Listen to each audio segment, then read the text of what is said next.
Welcome to the Dr. Nikki Starr Show, a podcast to support you in your spiritual awakening and personal development. As a spiritual teacher, healer, and intuitive coach, my intention is to empower you to live your ultimate potential and your ultimate life. As a former medical doctor and mystic, my role is to bridge the gap between science and spirituality to support you in understanding more of your multidimensional aspects. I share on a diverse range of topics, and it's all to support your greatest becoming. My mission is to continue reaching millions of people for the healing and awakening of humankind for the creation of the new earth. Thank you for being here. Hello, everyone, and welcome to another episode of the Dr. Nikki Starr Show. I'm your host, Dr. Nikki Starr, and today we have a very special guest, a woman that has inspired my journey, like a woman I admire and love so much. Like, I love her work so much. We are here with Londin Angel Winters, and she's an author. Hi. Author and a teacher of sacred intimacy. And I've been to a workshop with her. I've actually two I've been to, and I really felt like it changed my life because it really gave me permission to express myself in all my flavors.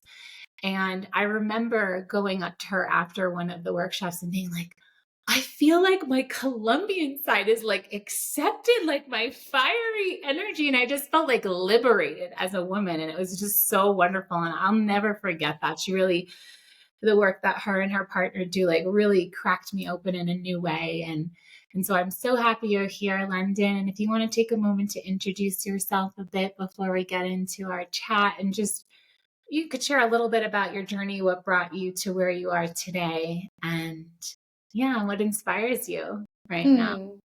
Well, I'm happy to be here with you. It's great to reconnect. And I'm so thrilled just thinking about who you, like what you went out and did with all of that since we last saw each other is pretty incredible. I want to acknowledge you. Yeah. Mm-hmm. My story is I'm I'm a mom and I am an author. Basically, I'm the kind of person who's living the life of sacred intimacy, but inside of a very full, rounded householder existence. I've been with my partner for a long time, and we teach together, and we co-parent together. We run a business together, and we're also passionate lovers, even though we've been together forever. And we have all of the stressors of running a business and being parents. Because of the work that I learned and treasure, literally, it's as if it's as hot as the day we met, literally. And I'm so gifted by that because for me, sex is a living prayer. I treat my sexuality as a highway to creator, as a highway to realigning with what I'm here to do. And to be able to do that with somebody else is such a gift. And I teach this work with all my heart for that reason. Yeah, and I feel it. And one of the things that always struck me as like something I resonated with on the journey of your journey and my journey is we both came from really masculine fields. I know you were a producer, if I remember correctly, and I came as a medical doctor. And we were in these like high power, like high masculine energy fields. And of course, like both very sensual, sexual women. And of course, we want that masculine man. And knowing also about polarity and how the way we show up either like repels or magnetizes our men. And I think a lot of my work has been as I've gone through my journey, and it's always a continuous process of like, how can I soften to be receptive to the masculine? Because like we can't have like two bulls in, two alphas in the ring, or else that creates some kind of competition. It's not sexy. It's not juicy. It's not going to make you, like you talk about that, like passionate connection. And, I'm a big fan of radical responsibility, and I want women to have that juicy passion that we all so desire. And I know a lot of the women that come into my space come from more of like a masculine bred programmed way of being. And it's like a learning and unconditioning, a deprogramming to reprogram. So I'd love for you to speak on that and really ways to support women to look at themselves. And I know that's such a big topic. So just like go wherever you feel. Broadest question on the planet. That's everything. You're like, just pick something. But you know what came up for me is the battle that I've had. I've been involved in this work as a deep practitioner, daily practitioner, every day almost, and teacher for going on, I don't even know, but maybe 2 decades. And I have had that experience of like, oh, I want love. I'm going to soften into something. And then, but wait a minute, I'm more than this, and like, I have an opinion too. I don't want to have to go on a date with my man and like pretend like everything's cool and I'm soft with it all. What if like he picked a restaurant that I hate? Am I supposed to just be like, sure? And so to me, the thing that's so beautiful about this work when you get past some of the initial ideas about it is what it really represents. What it really represents is melting the mask off your face of whatever it is that you think is going to earn you love. Working hard, like that efforting. And also putting your attention over there and figuring out what they want. And what's so fascinating is when you really understand sacred intimacy and the nature of polarity at a deeper level, what you find is most of the things you may be doing to earn his love are actually the things that are depolarizing the dynamic.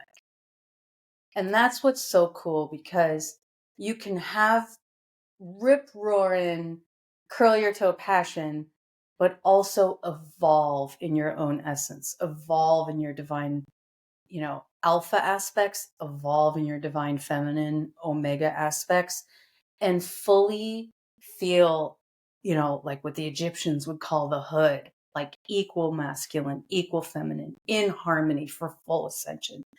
And that's really what you can have and have rip-roaring passion. And the way it works is to understand what you're doing at any one moment and how it's affecting your partner.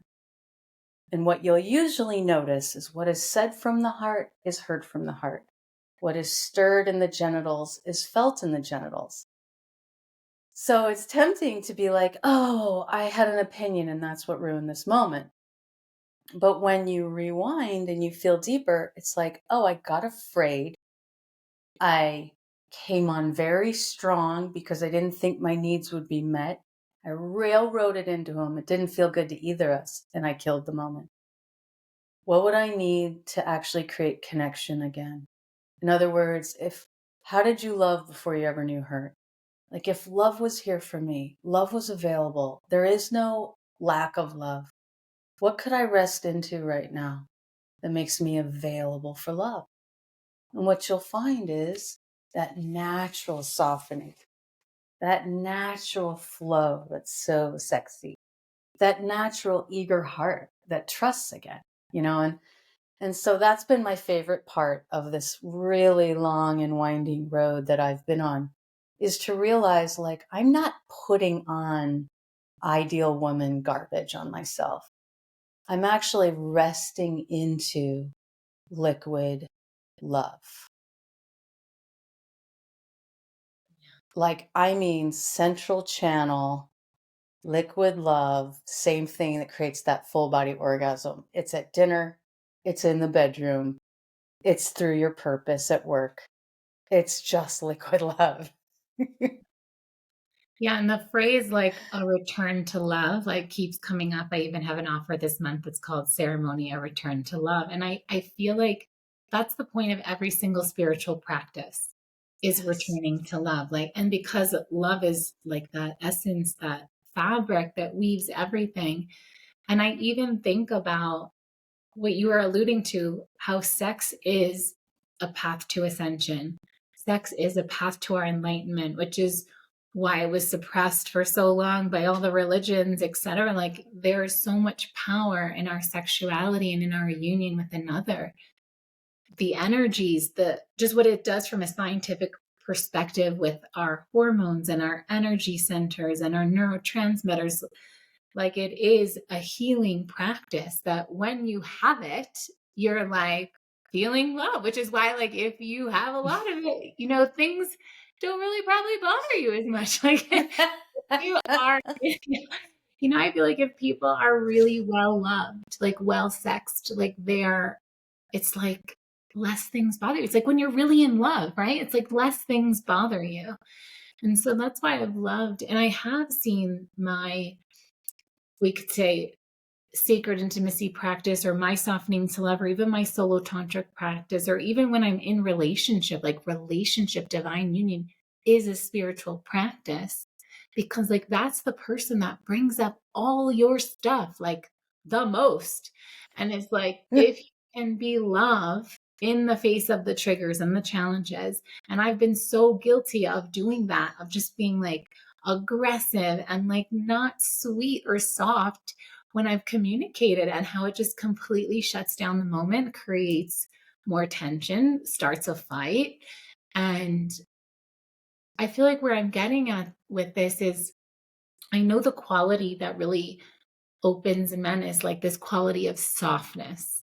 And I even have had that feedback from my beloved at times, to be like, I just want you to be soft. I'm like, babe, can you tell me, what do you need from me to like, so that you feel seen and you feel heard and you feel like I see the things you do? Because I tell you with gratitude. And he's like, well, I just want you to be soft. And like, like, so I start like softening my heart and like relaxing my spine. And it's like, it's like one of these things that's like, okay, can you be specific? Like he just wants like gentleness and softness. It's like the number one thing he craves, right? All right, I'm going to give you a little clue. I'm going to do a little man speak right now. I know for other women who are a lot of times in their masculine and strong energies, it's like, I was like, okay, soft, like, Yeah, and also like a little bit F you, because it's like I don't want to pretend to be soft if I'm not. So I want to just absolve all of us of this misunderstanding that just kills us as women, because we're badasses, right? And it's fun to be like awesome. So this is what you can think about rather than soft, because soft has this idea, like you said it perfectly. It's kind of like, but what these men are trying to say is they want you to be penetrable. So I once heard Justin, my partner, teach this to a woman, and I was like, oh my God, that's totally it. He said, when London's already full, there's nothing I can enter. So like when I'm in my go mode and when I'm in like badass chick mode, sometimes I can be very full. Like I'm full of ideas. I'm full of creativity. I'm full of fun. I'm full of play even. Like I'm out there loving my life, but there's no room for him. And so when he says soft, he doesn't mean like, change who you are and become passive. What he's looking for is, where can I fit in you? And so this is the piece, is this idea of resting back and almost like breathing him in, taking the colors that you see and letting them penetrate your eyes. Smell the room. What do you smell? You could do it right now. It's like, Okay, feel the temperature of the room on your skin and let it in. Then imagine he took a breath and you breathe that breath into your belly. Now, you haven't become soft, so to speak, like whatever that idea is, but you've become incredibly penetrable. And now he knows where he fits with you. And one of the things I've loved most about my love affair is that my man absolutely adores my kick-ass nature. He loves my alpha just as much as my omega. And there's so much room for me to like be opinionated, be fiery, be like, hey, that hurt. I don't like that. Like I've got all of I'm like fluffed out. I'm not trying to control myself. But it's because he's not expecting me to be soft and demure. He's wanting me to be penetrable. And so what I'm doing is like we get in the car and I breathe his breath in. It's part of my fullness. And then I look over and I just look at him like I'm seeing him for the first time. And I let my eyes be penetrated by, like, he's a beautiful man. Like, I love my man's beauty. He's just so handsome. And so I'll let myself enjoy that. And he can feel me enjoying his presence. How does that land? Yeah, beautiful. I mean, what I even felt was like receptivity. Like I felt myself receiving, which is like essentially what the feminine or the omega does is she receives the alpha, the masculine. And so just by connecting to my senses and activating it from that way, I automatically soften because to receive, you have to soften. It's like coming into your field. And so, Totally. and it does. And I feel like that's a way to and I think even like in triggered moments, that could probably still work if you're like in the contraction of like wanting to say something and it's going to come out like, and then instead being more just like, even like feeling and receiving that. Because like you said, then you take off the mask and then the trigger can be seen. And then you're not even trying to say anything. That's exactly what I wanted you to get, is like, you don't have to control yourself anymore. So for example, trigger happens if you're in that it's a receptive breath is what it is. And that's what I want to teach, is like this idea of the receptive breath. But imagine he says something that just like, and like anyone who's listening could just imagine, what statement could he make? That would just have you be like, and so let's say he makes that statement. If you were in this position, you would allow that in. You would feel the fire in your belly of like, "Grr," and then you would go, ah. Do you see how I'm still completely receiving him? But I'm also, and this is the important part, I'm receiving me. And this is what allows you to be together for 30, 40 years. Because if you have to start putting this part of you in a cast and hiding that part of you and sitting on this part of you and only bringing this part forward, eventually you don't even want to make love to him anymore. You don't trust him. You don't feel seen. I also feel that women are getting sick because of that too. Like when there is a suppression of even intuition or not being able to communicate and not being able to share the truth of how you feel. Like I feel like that's what back in the days when, women were, I can't remember what they called it, but it was like women were kind of like going crazy for no reason. And I feel like it was just because they were suppressed. And so I really think a lot of like autoimmune and a lot of disease comes from this like, ooh, I can't show this. Ooh, ooh. And there's like this like stuffing of ourselves. And so, yeah, like this work is so important just for our own selves to not like trap emotions, because trapped emotions create disease. So true. And then, that's on the sort of medical end of things. On the sort of lifestyle ends of things, When you trap all of that, you become numb, because the pendulum, right, as far as it can swing to pain is as far as it can swing to pleasure. And I know so many women these days that are really beating themselves up because they can't feel their sex anymore. You know, it's like a whisper, and they're running after things like Chardonnay and frothy lattes and like anything to bump the stimulus back up. And what it becomes this vicious cycle where you get overstimulated and you still, you feel less, and then you need more stimulation, then you feel less. And so one of the things I tell all of my women is like, throw away the vibrator. There's no motorized penis. You know what I mean? Throw away the vibrator, face the void. And inside the void is where the liquid love begins to peak back. And when you're living in that subtle body, because, we have a physical body that can be very hungry ghost-like.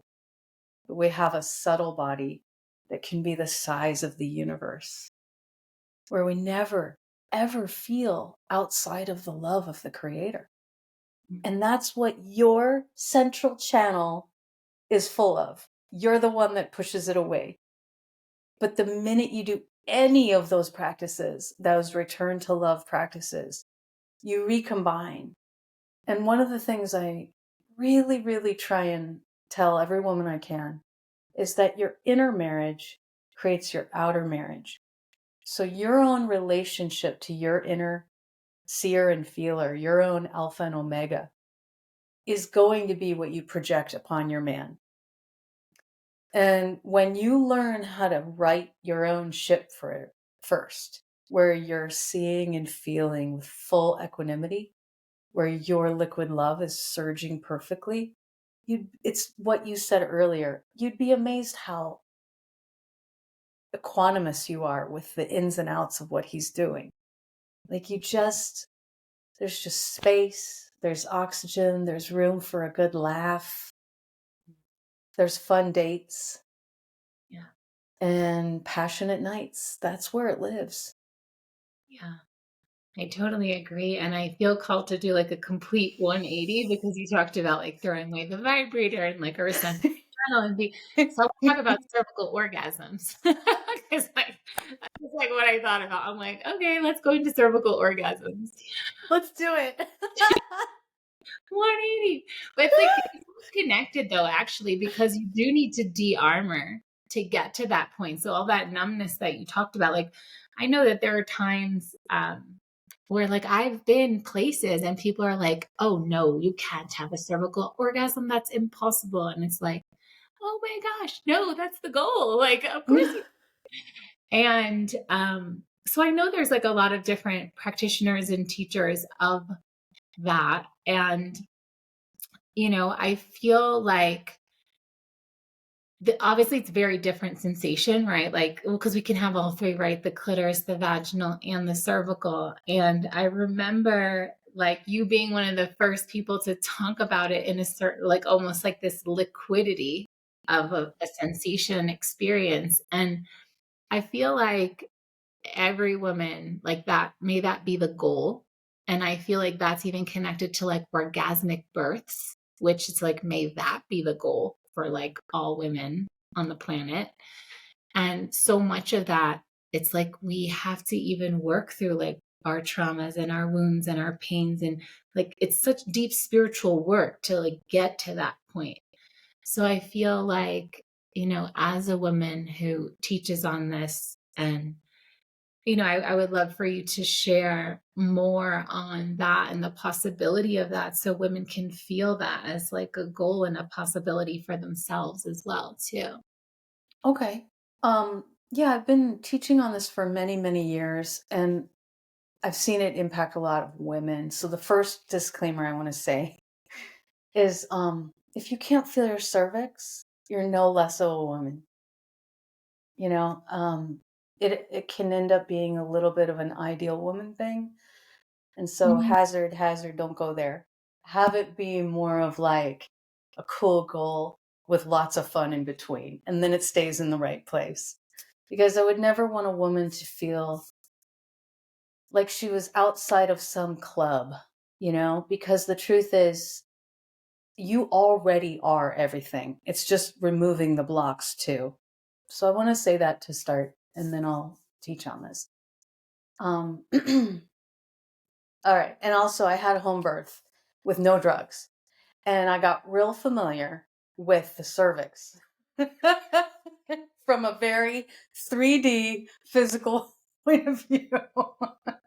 And they were threatening to give me Pitocin, so my midwife stripped my cervix. And so I got real familiar with the cervix, let's put it this way. And so when I talk about cervical orgasm, I want to, especially talking to an MD, I want to distinguish between the science of the cervix, the physical nature of the cervix, and then the subtle body, where the cervix is the base of the central channel. So cervical orgasm, we are exclusively speaking in the subtle realms, and this will help you make sense of women who are like, or teachers who are like, cervical orgasm, give me a break, you know?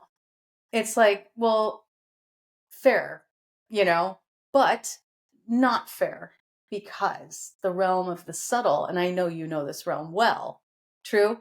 The realm of the subtle defies the physical. And it's so great to talk to an MD who knows, who basically, the thing I love about you is you sit in both worlds. Like, you understand everything.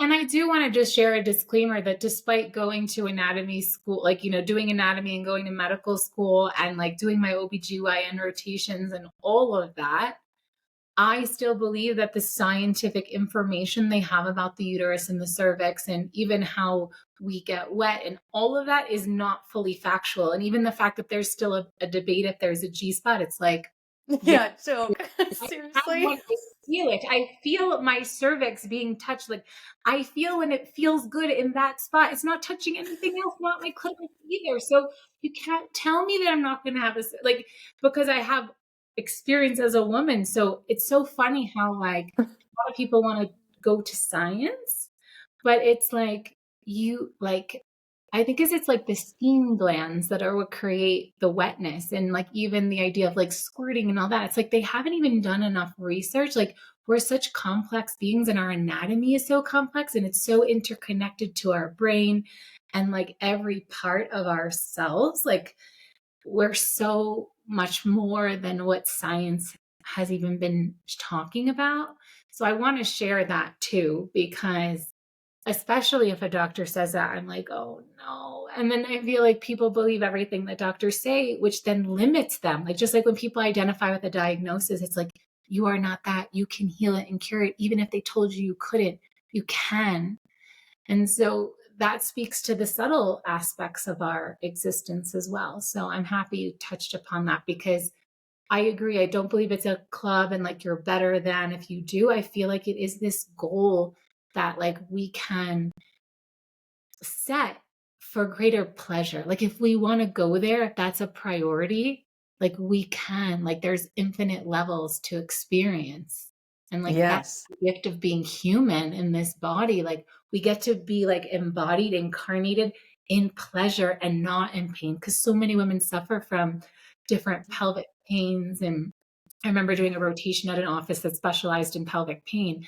And so much of that can be energetically worked. And even with the masculine in certain types of ways, like using penis penetration and from an energetic way. And so there's so much we can do for healing in the realm of our sexuality. So, And even in pleasure, when you're talking cervix versus clitoral, for example, clitoral's going to be like a focusing in and like a like really amazing. No one is saying that that's not awesome. You know, like yeah, it's in still, karma mudra, for example, there's 4 states of being. One is sleeping with no dreams, sleeping with dreams, conscious waking, and orgasm. Karma mudra considers orgasm a state of being that's essential for health. So clitoral, yes, but there's more. So clitoral's like focused, and it's like it kind of has that like compress, compress, compress, release, which is wonderful. But as you move up the vaginal canal and you get towards the cervical, it's much more of like a billowing sheet where your lower diaphragms are going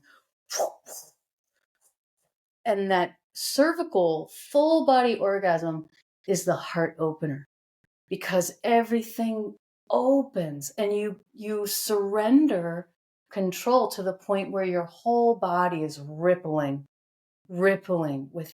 And if you have a practitioner who's good at guiding your energy, it's rippling, and he can like tune it left, tune it right, tune it up. I mean, he can literally start taking your subtle body and like sending something here and then sending something there.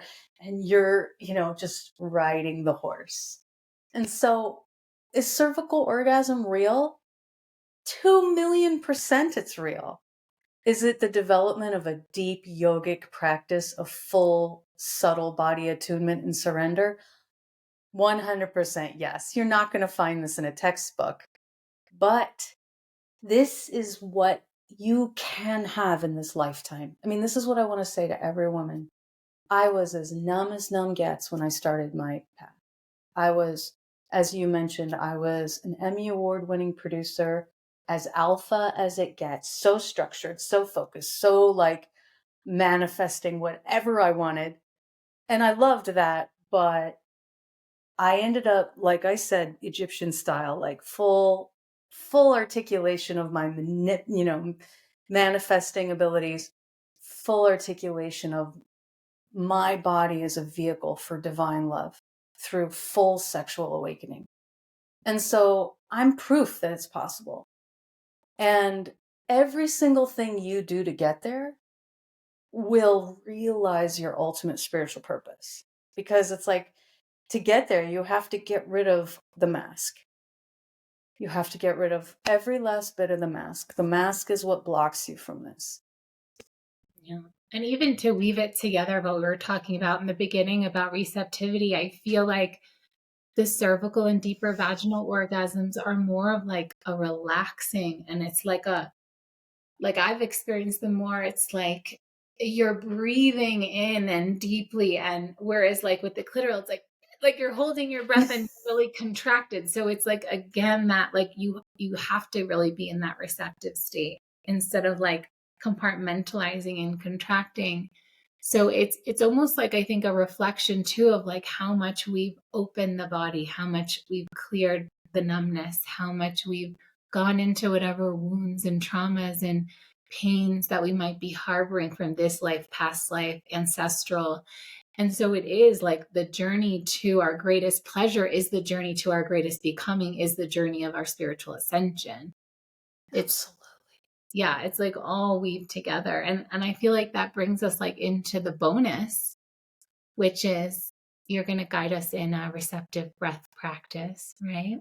I am, but can I make one more bow tie? No, we're not done. We're not done. Oh, good, because there's one more thing that's so good. Yes. Remember how we talked about the softening and like how annoying that is when your man tells you to soften?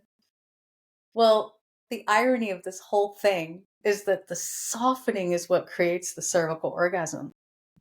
But if you soften for him, you put your hardening underneath a softening surface. And so if you learn how to soften for you for him, there's no hardening underneath the softening. And so so you become genuinely soft, which genuinely invites him in. And then you genuinely enter that gate of the full body thing. But if you soften for him against yourself and there's a hardening behind it, you're going to draw him in, you're going to invite him in, and then you're not going to be there for it.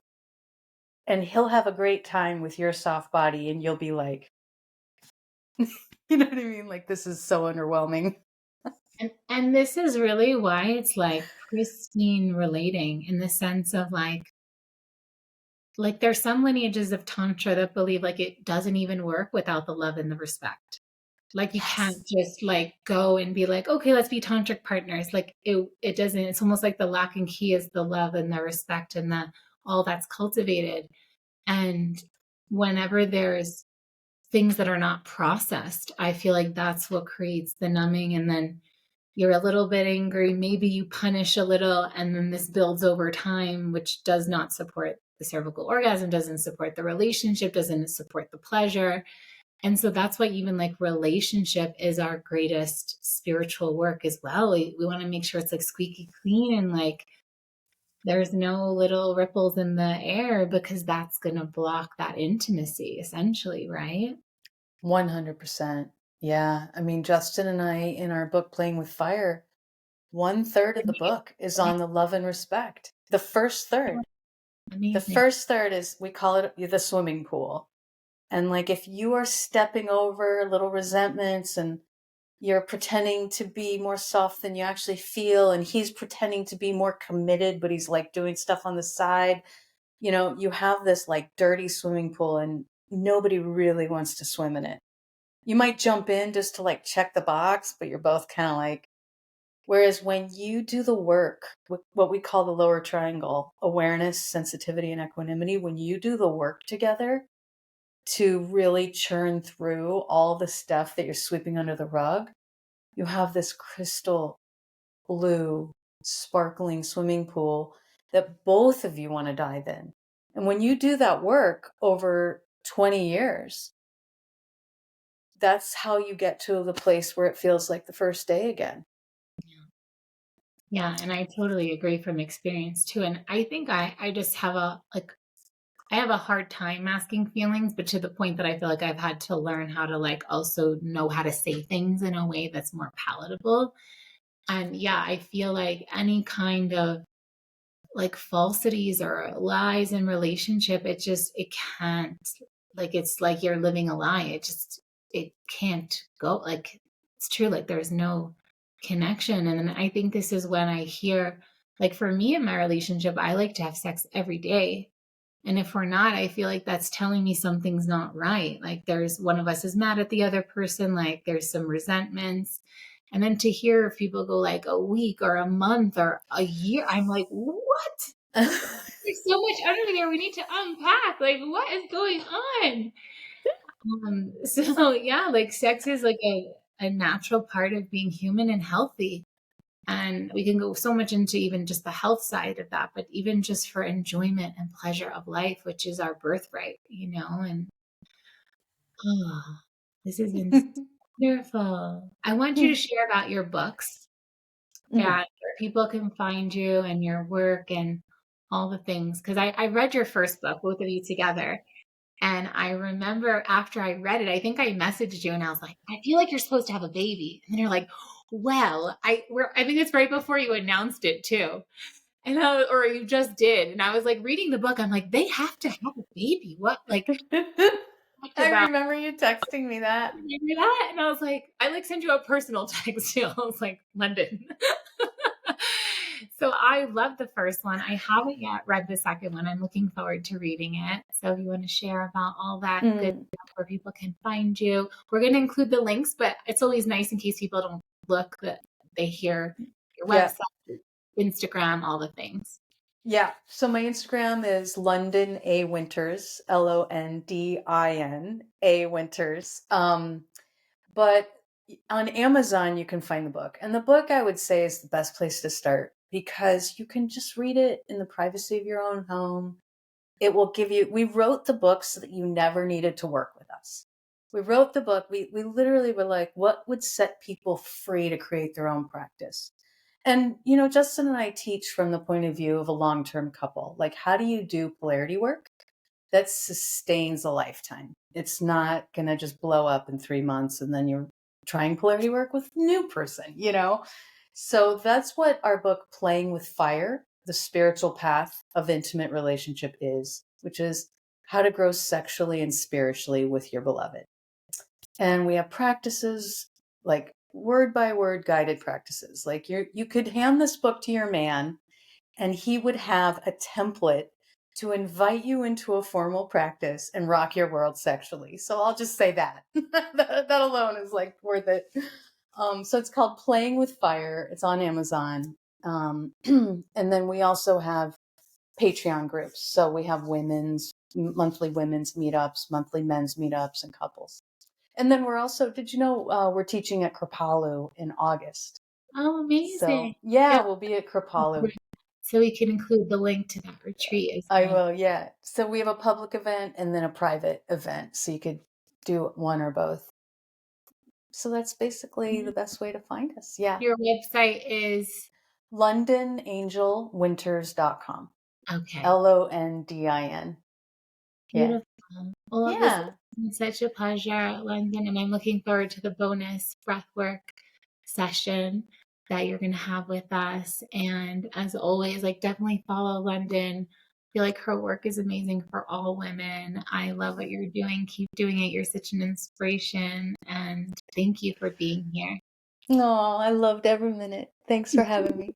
You're welcome. And thank you, everyone. We'll see you next time. Bye for now.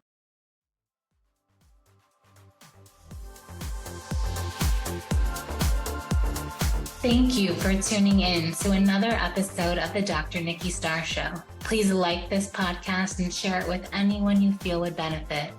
Subscribe to the podcast to receive bonus content, and remember, every Monday the video version goes live on my YouTube channel. Thank you so much for being on the ascension path with me and for doing this great work.